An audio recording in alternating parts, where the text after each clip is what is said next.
आपसे एक सूचना थी। मैंने कभी बोला था कि शनिवार को हनुमान जी को पीपल का पत्ता और मंगलवार को तुलसी के पत्तों की माला हनुमान जी को पहनाओ, ये मैंने बोला है। तो मुझे एक सूचना मिली और मुझे बड़ी खुशी हुई सुन करके। उस दिन शनिवार था, भोर में पानी ज़्यादा पड़ रहा था और मैं हनुमान जी के मंदिर में माला बनाकर पीपल के पत्तों की पहनाने को जाता, लेकिन इतनी वर्षा हो रही थी और जाना बड़ा मुश्किल था हनुमान जी के मंदिर तक। इतने में मेरे सामने एक बंदर आया, कोई मुझे बताते हैं, और वहां कहीं कोई बंदर होता नहीं। हमारे तो पूरे गांव में बंदर नहीं, कहीं आसपास भी बंदर नहीं, और वह वहां बंदर चल करके आया और बंदर ऐसा कह रहा था कि तुम अपना संकल्प मत तोड़िए।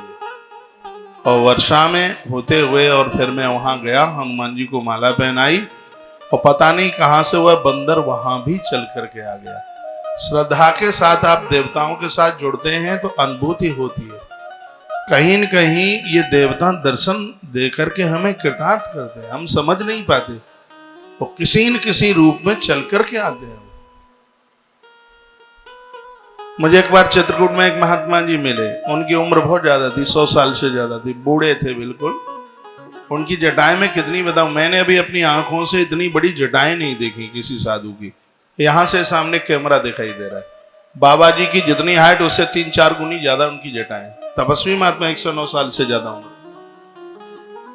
जानकी कुंड पर मिले थे मुझे, 2009 की बात है। मैंने उन्हें प्रणाम किया, हमने कहा गुरुजी आप तो यहां रहते हैं तो आपको तो राम जी का दर्शन होता होगा। वो रो पड़े, बूढ़ा महात्मा रो पड़ा। मैंने कहा मैंने कोई गलती कर दी है क्या आपको पूछ के? तो कहते हैं बेटा गलती नहीं करी, मैं इसलिए रो रहा हूं कि मेरे राम जी रोज मुझे दर्शन देने को आते हैं, लेकिन ये संसारी आंखें उन्हें पहचान नहीं पाती।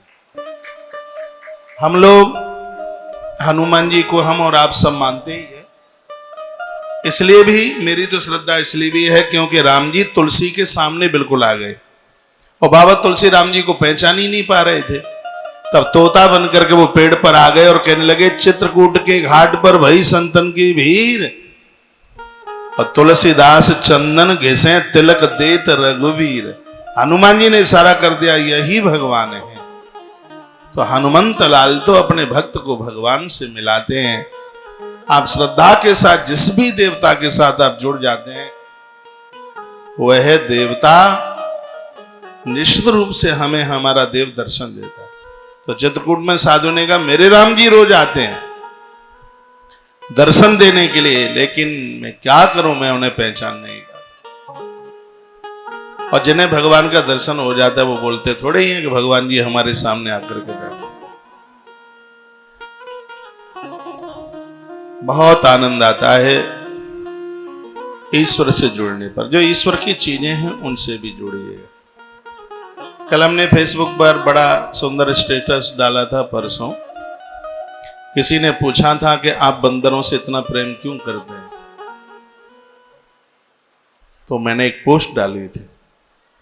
मैंने कहा ये बंदर हमारे इतने अच्छे मित्र हैं, ना तो ये कभी हमसे प्रश्न करते हैं, ये प्रश्न थोड़े ही करते हैं, और ना हमारी किसी बात का विरोध करते हैं। इनमें ये दोनों चीजें, प्रश्न कहाँ करते हैं, ये कभी नहीं हमें कहते कि तुम ऐसा कर रहे हो, तुम वैसा कर रहे हो, और हम जो कर रहे हैं उसका कभी ये विरोध भी नहीं करते।